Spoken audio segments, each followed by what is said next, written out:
दिनांक 1 सप्टेंबर ते 3 सप्टेंबर दरम्यान झालेल्या अतिवृष्टीत अचानक गोदावरी नदीच्या पाणी पातळीत मोठी वाढ झाली आणि गोदावरी नदीसह नदी नाल्यांना मोठा पूर आला। या पुरात पिकांचे नुकसान झाले। या नुकसानीचे पंचनामे करण्याचे शासनाने आदेश दिले आणि पंचनामे करून शेतकऱ्यांना मदत देण्याची प्रक्रिया सुरू झाली। पण गोदावरी नदीला आलेल्या पुरामुळे मच्छीमार बांधवांचेही मोठे नुकसान झालेले आहे।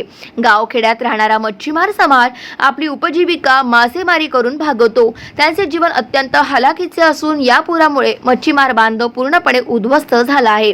त्यामुळे मच्छीमार बांधवांना नव्याने उभे राहण्यासाठी जशी 2 वर्षांपूर्वी बीड तालुक्यातील मच्छीमारांना आर्थिक मदत दिली होती, त्याच धर्तीवर गंगाखेड तालुक्यातील दुसलगाव, महातपुरी, खळी, नागठाणा, मसला, गंगाखेड, झोला, वझूर, मैराळ, सावंगी, चिंचडाकळी आदी गावातील मच्छीमार बांधवांना आर्थिक मदत देऊन त्यांच्या पुराच्या पाण्याने उघड्यावर पडलेला संसार सावरावा अशी मागणी ग्लोबल कहार समाज चॅरिटेबल ट्रस्टच्या महिला राज्याध्यक्षा सौ संगीता कचरे यांनी सहाय्यक आयुक्त मत्स्य व्यवसाय परभणी यांच्याकडे लेखी निवेदनाद्वारे केली आहे।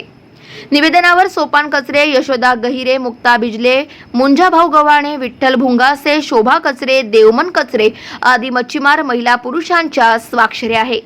गाव माझा न्यूज करिता शिवाजी कांबळे, गंगाखेड, परभणी।